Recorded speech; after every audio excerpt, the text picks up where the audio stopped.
La première question que j'avais envie de vous poser, c'était qu'est-ce qui fait qu'à un moment, quel est le moteur, qu'est-ce qui vous a mu finalement à un moment donné pour changer la trajectoire, changer la routine, se motiver, comme, parce qu'en fait c'est un peu une leçon de vie qu'on attend de vous, dans le sens où on est 45, plus ou moins, avoir plein d'autres choses à faire dans notre vie qu'une campagne électorale.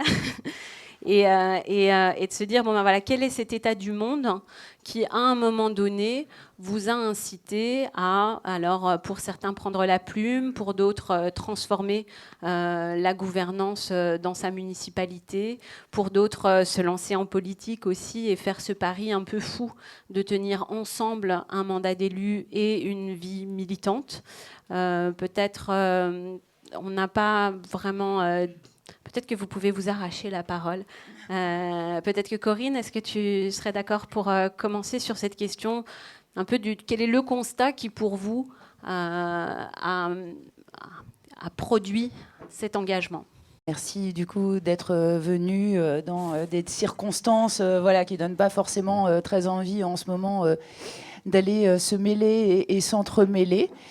Donc profitons-en effectivement ce soir.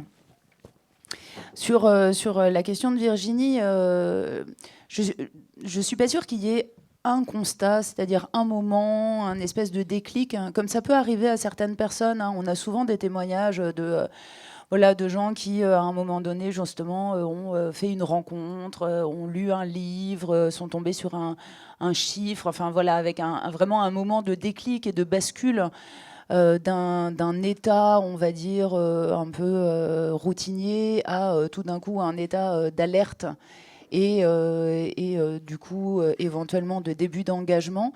En ce qui me concerne, ça fait maintenant un peu plus d'une dizaine d'années que je suis militante spécifiquement sur les questions de climat et de biodiversité et d'environnement en général. Et on va dire que sur ces 10 dernières années, pendant 8 ans, en fait, voilà, j'ai vu passer, comme tous ceux qui s'intéressent à ces questions, un certain nombre de rapports, d'études. Donc, bah, voilà, je faisais un communiqué de presse pour mon parti. Éventuellement, on faisait de temps en temps une manif, une pétition. Mais il y avait un caractère effectivement assez routinier, un peu mécanique, hein, j'ai envie de dire. Et puis finalement, assez, un rapport assez intellectuel. Hein, à la politique et à cette dégradation des conditions de vie, des écosystèmes, etc.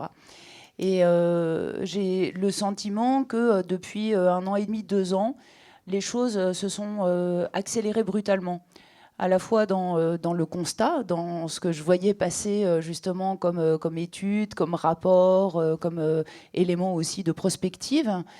Et cette accélération assez brutale fait qu'il y a un moment où, en fait, on arrive à ce point où on se dit qu'en fait, on ne peut plus continuer comme avant. On ne peut pas continuer à se mentir. Hein. C'est comme le dit l'ami Jean-Marc Gansil. On arrive au moment où on ne peut plus se mentir. À la fois sur la situation et du coup aussi sur les réponses à y apporter. Et que les réponses à y apporter ne peuvent plus être des communiqués de presse, des pétitions, etc. Et ça a été un peu concomitant avec tout un enchaînement d'éléments. Notamment, voilà, on en a beaucoup parlé, il y a eu la démission de Nicolas Hulot, il y a eu le début des mouvements de grève pour le climat, de la jeunesse, les marches climat, etc. Mais il y a aussi eu, et en tout cas moi c'est quelque chose vraiment qui m'a marqué et qui a été déterminant aussi dans la modification de mes modes d'action, la question de l'affaire du siècle. Vous savez, c'est cette pétition qui a été lancée, qui a recueilli 1 million de signatures. Deux. Ça a continué à monter après. Moi, j'ai lâché le décompte. En tout cas, énormément de signatures, beaucoup plus que tout ce qu'on avait jamais eu sur ce genre de thématique.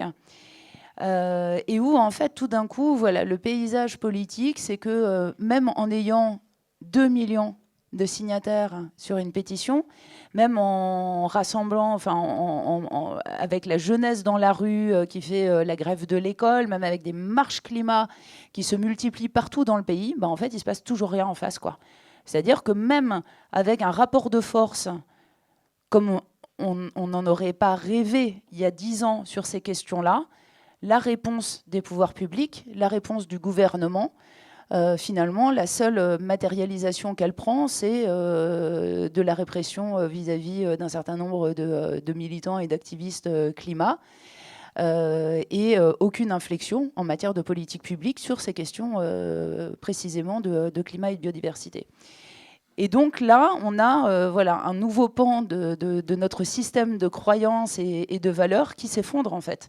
C'est-à-dire que moi je viens d'une tradition politique qui est héritière, on va dire, pour faire un peu court et à la hache, qui est héritière de la gauche ouvrière, avec une logique de rapport de force qui tend à dire que il faut qu'on soit le plus nombreux possible, le même jour, au même endroit, sur le même mot d'ordre, pour peser et pour pouvoir avancer des revendications vis-à-vis généralement d'un gouvernement. Et tout d'un coup, en fait, cette stratégie, elle est démonétisée d'une certaine manière par ce constat que même en étant très nombreux sur le même mot d'ordre, en fait, il ne se passe rien. Et donc, à partir de là, s'ouvre un questionnement qui est comment on fait effectivement. Et donc, pour moi, c'est un peu ce constat-là qui fait bascule et qui légitime le fait de passer à d'autres modes d'action et en tout cas d'ouvrir une vraie réflexion sur qu'est-ce que ça veut dire militer aujourd'hui, en 2020, en partant du réel, pas de ce qu'on voudrait, mais en partant du réel et de cette situation. Oui, bonsoir à toutes et à tous. Et statistiquement, j'étais en train de faire le calcul, je ne sais pas combien on est là, mais il y en a peut-être 4 ou 5 dans cette salle qui vont mourir bientôt, c'est ça? Ouais, je voulais juste leur rendre hommage un peu avant. Non, mais mieux vaut en rire quand même.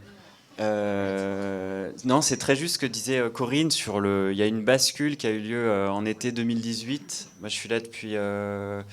J'ai essayé de me remémorer mes premiers engagements militants, c'est 2000. Et j'ai fait 10 ans dans l'anarchisme, plutôt militant, etc. Mais en parallèle, j'étais agronome, biologiste. Et donc, j'avais accès aux publications scientifiques en écologie, sur vraiment l'effondrement du vivant, le massacre du vivant. Et ça me touchait. Et qui était dans ma tour d'ivoire, parce que j'étudiais le comportement des fourmis, puis on était dans les universités, dans un cocon. Ma bascule, ça a été de... Il y a un problème de son, non? C'est OK. La bascule, ça a été de sortir de la tour d'ivoire et d'aller toucher un maximum de personnes. À la fois au niveau militant, on se retrouvait toujours entre convaincus à 30, 10, 50, et on se disait comment on touchait les cercles élargis. Et puis à la fois, dans cette tour d'ivoire scientifique, on était confortable, je faisais un métier magnifique, et en même temps, on étudiait le vivant et il s'effondrait. Donc j'ai un peu quitté les deux milieux, enfin c'est mes milieux de cœur, mais sans les quitter vraiment, mais juste en allant découvrir l'éducation populaire et en essayant de toucher un maximum de personnes dans tous les milieux. Tiens, merci. Ça va comme ça ? Dans tous les milieux, un maximum de milieux. Donc, ce qui m'a vraiment touché, c'était de connecter les disciplines. Et ce qui me choquait, c'était qu'on invitait tout le temps dans les médias ou dans les colloques des spécialistes de l'agriculture ou du pic pétrolier ou de la finance. Et c'était toujours cloisonné. Et je voulais vraiment relier tout ça. Et au niveau scientifique et au niveau aussi... politique, aller parler à des gens que je ne connaissais pas, d'autres milieux, etc. Donc ça a été plutôt la démarche, je ne sais pas si on dit inverse, mais en tout cas d'aller voir d'autres milieux, en tout cas depuis 10 ans.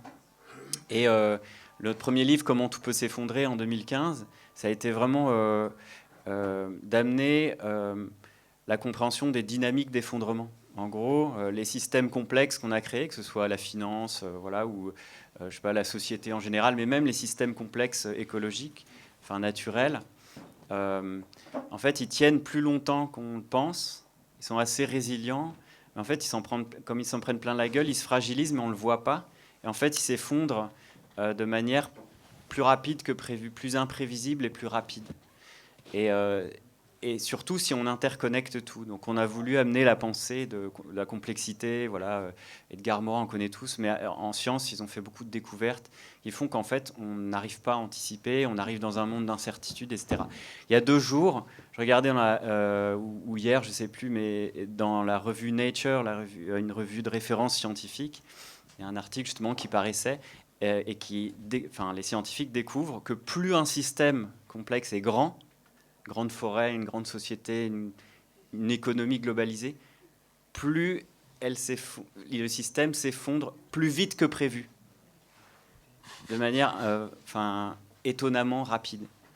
Et là, on est vraiment dans des systèmes ultra complexes. C'est le cas du coronavirus est exemplaire parce qu'il montre vraiment, c'est une photographie de la vulnérabilité de nos systèmes. Plus notre société est puissante, plus elle est vulnérable. C'est ça le paradoxe qu'on avait découvert avec les systèmes complexes. Et on a une photographie vraiment de notre société. Est-ce que ça sera le déclencheur qui va mener à un effet domino qui va faire que notre vie, que la normalité va s'effondrer? Peut-être, on ne sait pas. En tout cas, c'est possible. C'est peut-être une étape, une sorte de comment on dirait, déglingage, je sais pas, un truc moins fort qu'effondrement. Il faut trouver entre décroissance et effondrement, il faut des nouveaux mots. Mais le projet politique de la décroissance qui m'avait bien marqué, merci, à l'époque, c'était quoi, 2002 la décroissance, 2008 c'était la transition qui arrivait. Comment? Ouais, voilà, donc moi je suis né en 78, donc je suis arrivé après la gueule ouverte. Alors, non, mais j'étais vachement nourri de ça. C'est que moi, j'arrive après le grand recul, comme on dit Serge Halimi, le grand bond en arrière des années 80, où on s'est voilé tous la face avec le développement durable. Mais moi, j'ai été nourri de ces anciens, et les anciens qui me disent non, mais on savait tout ce que tu dis, mais c'est vrai que se le reprendre une fois dans la gueule, ça fait bizarre, et surtout que c'est plus pour les générations futures. Voilà, le grand déclic aussi pour moi, ça a été que c'était pour les générations présentes. Et je découvrais tout ça à l'heure où j'avais des enfants. Enfin, on accouchait de 2 fils. Et donc, il y a eu des bascules. Donc voilà, militante. Ouais, et surtout, juste rajouter que cette bascule, depuis l'été 2018, il y a eu, Nicolas Hulot t'a dit, il y a eu le rapport du GIEC, le rapport spécial. Il y a eu la grande étude sur la planète Étuve, qu'au niveau climat, ça peut vite s'emballer. C'est dans les comptes rendus de l'Académie de sciences des États-Unis. Et puis, 2 mois après, même pas, il y a eu les Gilets jaunes et Extinction Rebellion, les marches climat, et tout depuis ne redescend pas. C'est vraiment un point de bascule global, parce qu'il y a eu des rébellions, des insurrections partout dans le monde. Et juste dire que le mouvement... ou la pensée collapso, je ne sais pas comment on dit, ici on dit collapso, mais le mot effondrement, la pensée de la fin du monde, les grandes ruptures, c'est pas du tout franco-français, quoi. C'est vraiment international. Les rapports de l'ONU, les propos de Greta Thunberg, Antonio Guterres, les incendies en Australie, c'est partout dans le monde, et c'est pas juste en France. Donc il y a eu un point de bascule, il y a eu plusieurs points de bascule en fait, et ça fait du bien de voir que tout s'accélère aussi dans les prises de conscience. Enfin, je pense que là, on a passé l'époque de la prise de conscience. Voilà. Moi, je pense qu'on peut dire on est vraiment au passage à l'action, et qu'on est passé de la collapso à les collapsos. Il y a vraiment une pluralité de mouvements, de pensées. Ça foisonne dans tous les sens. Là, c'est plutôt bien parti. En tout cas, enthousiasmant.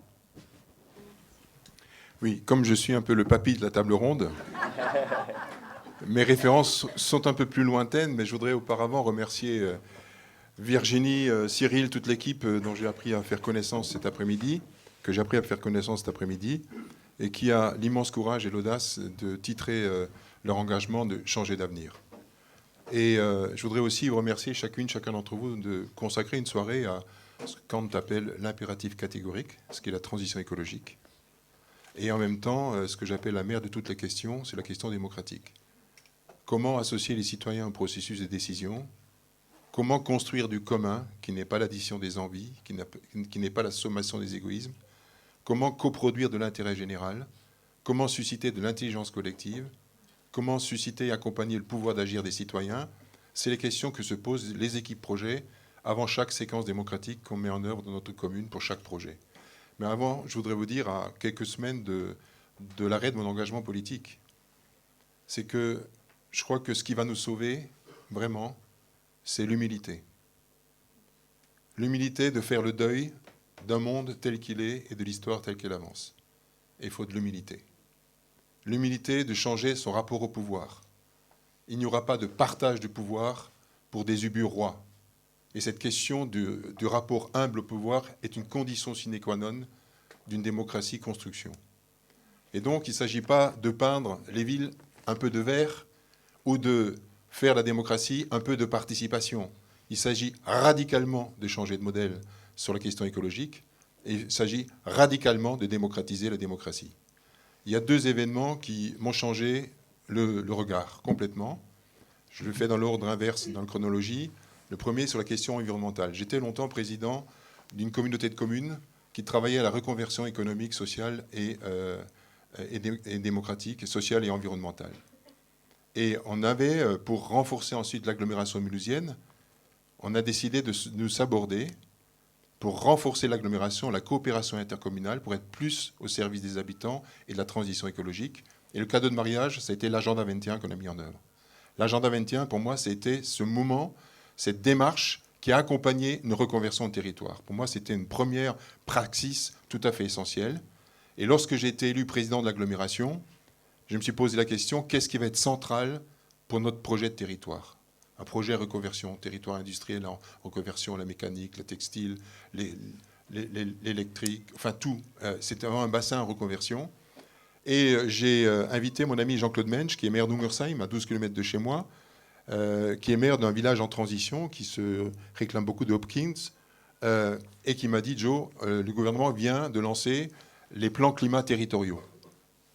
Et donc j'ai considéré immédiatement, voyant la situation, l'approche systémique de Mulhouse et de l'agglomération, ce serait le climat qui serait au cœur du projet.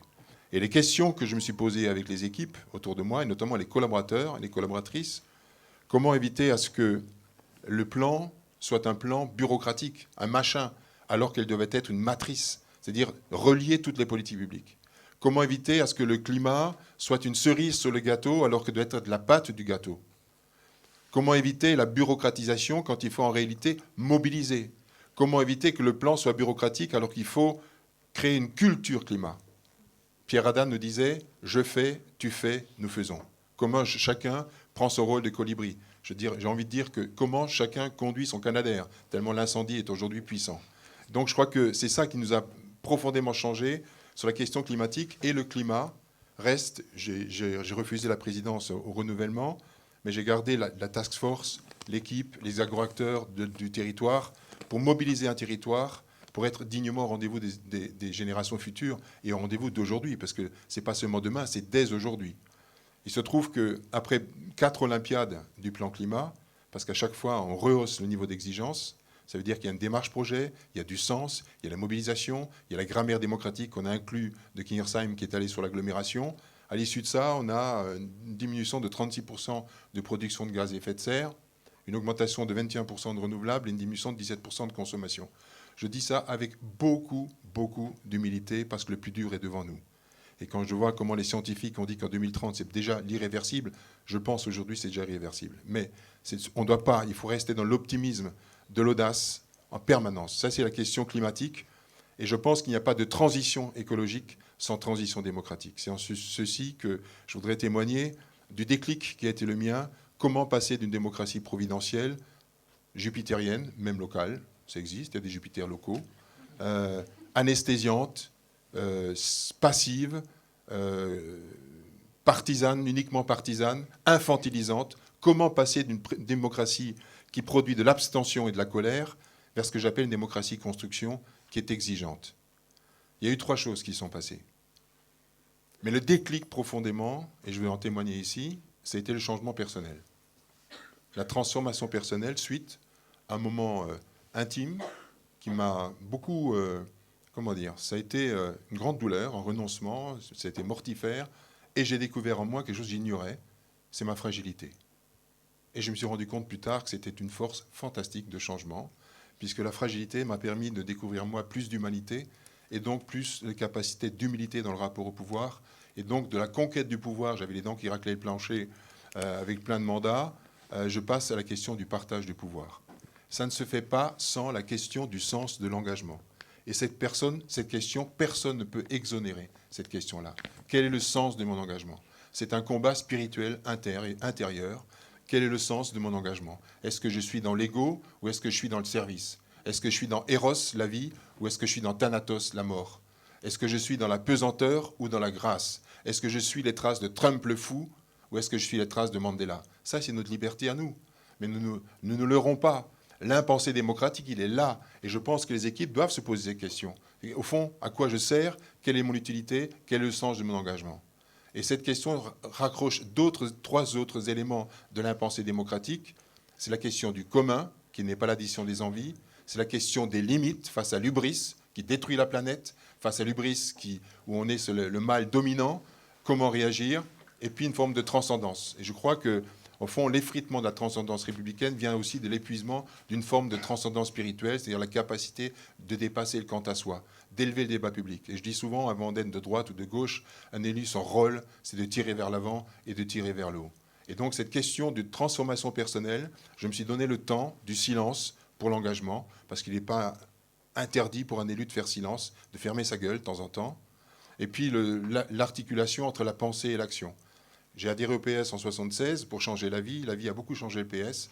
Et entre-temps, je me suis pris le temps de lire non pas les produits de la rue Solferino, mais ce qui m'a beaucoup aidé, c'est Hannah Arendt, c'est Lévinas, c'est Emmanuel Mounier.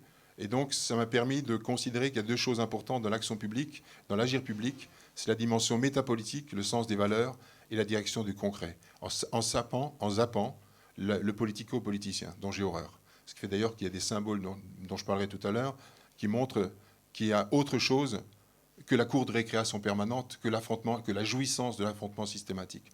Et donc ce travail personnel, on l'a partagé en équipe, et du coup, ça m'a renvoyé à deux choses essentielles, le discernement sur les propres pratiques démocratiques et la question du constat de la crise démocratique. Sur le discernement, je vais vous donner un exemple. Il se trouve qu'à la fin du premier mandat, on a été élu en 89, contre toute attente, à 58% au premier tour, dans une ville qui vote très largement à droite aux élections nationales. Et on est parti sur un diagnostic « Ensemble, bougeons notre ville ». Et on a mis au cœur du projet l'enfant, l'éducation, la culture, et on n'a pas démordu là-dessus. Ça a été les impôts. On a augmenté de 50% au premier mandat. On a été élu à 68% au premier tour, à l'issue de ça. Mais ça me montre aussi que les gens savent, quand on a l'usage rigoureux de l'argent public, on sait quelles sont les priorités, que l'enfant, ça mobilise les familles, les parents, ça mobilise la question climatique, ça mobilise la question de la culture, et on a trouvé le bon diagnostic. Et à la fin du premier mandat, on a fait beaucoup de choses pour les habitants, pour faire vite, et j'ai oublié la question d'avec les habitants. Au fond, j'étais dans la conquête du pouvoir, la vieille politique, je le fais dans l'entre-soi, et on reste des analphabètes de la pratique démocratique. Et du coup, je me suis rendu compte que les réunions de quartier, dont certains pensent aujourd'hui que c'est le parangon de la démocratie, je me suis rendu compte que c'est le déni de la démocratie. Il n'y a pas pire que ça. Vous savez, les réunions de quartier, vous avez le maire, les adjoints, le politburo, et puis le maire qui parle 3/4 d'heure pour que les habitants en parlent le moins possible, et qui, au fond, dans une relation fournisseur-client, magicien-consommateur. Et un jour, je me suis dit, je suis rentré, j'ai dit à mon épouse, il y a quelque chose qui ne va pas dans ma tête, là. Il y a quelque chose qui ne va pas. Parce que quand même, l'utopie de mon engagement avec l'équipe, c'est une ville fraternelle. Or, pour une ville fraternelle, ce n'est pas dans le consumérisme et dans la relation de dépendance dominant-dominé. Et quand on voit les réunions de quartier, que les gens se censurent eux-mêmes sur les questions qui se posent, et on a tellement intégré dans leur idée que c'est les politiques qui décident des grandes décisions, qui posent des questions de crottes de chiens, de gendarmes couchés. Et c'est ça, les réunions de quartier. Et il faut sortir de ça. Et il faut sortir de ça pour faire quoi? Pour faire de ma communauté humaine, de notre communauté humaine que constitue la ville, un espace en co-responsabilité. Parce qu'il n'y a pas de chemin autre vers la fraternité que la co-responsabilité. Et du coup, tout l'écosystème sur lequel nous avons construit après, c'est comment co-construire ensemble, comment cheminer ensemble, comment passer du je singulier au nous collectif, au nous solidaire. Et ça a été très important. Ce discernement, et donc on a changé, plus de réunions de quartier, mais diagnostic en marchant. On fait le constat ensemble, on chemine ensemble, on trouve les solutions ensemble. On ne fait jamais croire aux gens qu'on est des magiciens, qu'on peut trouver à la place des gens. Et ensuite, l'an dernier, par exemple, les rencontres en quartier, je m'arrête après, je suis sans doute trop long, les rencontres en quartier, 6 mois avant les Gilets jaunes, on s'est dit qu'on avait besoin de retrouver les habitants à partir de leurs préoccupations. C'est très important, il ne faut pas être tout le temps dans la vision comment partir des habitants. Et on a fait un moment de rencontre sur 2 temps forts. Le premier temps fort sous forme de table de discussion, avec un élu chaque fois qui prenait des notes, qui écoutait, et qui apportait des réponses techniques s'il le fallait, des collaborateurs qui animaient et des habitants qui restituaient. Donc beaucoup de tables de discussion. Premier temps, dites ce qui ne va pas dans votre rue, dans votre quartier, dans votre ville. Mais de grâce, dites aussi ce qui ne va pas dans votre ville. C'est-à-dire il faut toujours chercher ce chemin d'universalité qui fait qu'on sort de son petit cocon pour voir plus loin. Pour voir plus loin la ville, demain la région, l'univers, la planète. Pour travailler cette dimension de citoyenneté, on ne naît pas citoyen, on le devient. Et tout le chemin démocratique, la démocratie construction, c'est ce passage du je singulier au nous collectif. Et donc, premier pan, qu'est-ce qui ne va pas? Cahier de doléances. 500 post-it, cahier de doléances. 35% des personnes, c'est l'insécurité routière. Les gens ont peur, les gens ont peur, et je respecte ça. Et donc, on a fait un travail sur la séquence de circulation pacifiée, mais les gens ont peur d'avoir peur d'une certaine manière. Et deuxième temps, il y en a quand même marre de voir ce qui ne va pas dans une ville. Et je dis, écoute, maintenant, vous allez voir en quoi vous êtes acteur, acteur, observateur de bienveillance. Et au début, les gens étaient déboussolés de la bienveillance. Et ils ont tellement été pas habitués à considérer qu'ils étaient acteurs de bienveillance qu'ils commençaient à dire le plus grand bien du maire de l'équipe municipale. C'était pas ce qu'on cherchait. C'est pas ce qu'on cherchait. Je dis, mais non, mais au fur et à mesure, je dis, mais oui, bien sûr, je m'occupe de mon voisin. Ah oui, les voisins bienveillants, ça me parle. C'est pas les voisins vigilants. Là, les voisins vigilants, voisins bienveillants. Et au bout de la séance, 375 des différentes rencontres post-it de bienveillance. Et fin de conclusion de la soirée, vous voyez, la grande richesse de notre ville, ce n'est pas les équipements sportifs, culturels qu'on a mis en œuvre, c'est chacun d'entre nous réunis en communauté. C'est la capacité de coproduire, de faire société. Et pour nous, ça a été important. Ce déclic, pour moi, était important. Transformation personnelle, discernement. Et dernier élément, il y a 25 ans, j'écrivais en gros ce que disaient les gens dans les Gilets jaunes, ce fossé qui s'est creusé entre les représentants et les représentés, pensant que la démocratie est. Non, la démocratie doit être naissance. Elle n'est pas instituée, elle doit être instituante. Et donc, ce fossé qui s'est creusé, cet éloignement, la relation même, comment dire, la relativité même d'une démocratie qui est basée sur la séduction, la caricature et la posture, eh bien, on a changé et on s'est dit que ce qui est essentiel, on a fait une charte du renouveau démocratique, c'est ce qui se passe dans l'intervalle des élections. Et au fond, un double retournement. Un, il faut arrêter de considérer les gens comme des individus consommateurs et électeurs, mais comme des citoyens. Penser que chaque personne unique, singulière, est capable de penser, d'élaborer, de décider avec nous. Et deuxièmement, ce qui est important, ce n'est pas le résultat. Le résultat, on sait faire. On voit des millions qui sont dépensés sur des résultats qui ne sont pas prévus. Ce qui est important, c'est la démarche. C'est la démarche, c'est là qu'il y a les transformations en profondeur. En d'autres termes, la démocratie, pour moi, elle doit être transformatrice ou elle n'est pas. C'est ça que nous avons appris ensemble, progressivement. Je le dis avec beaucoup d'humilité, parce qu'au fond, on est au début de quelque chose. Il faut s'approprier la démocratie et la chance du climat. Je dis bien la peur en même temps, mais le climat, c'est de nous changer radicalement de regard sur l'agir public. Et c'est en ce sens que nous devons accélérer à la fois la transition écologique et la transition démocratique.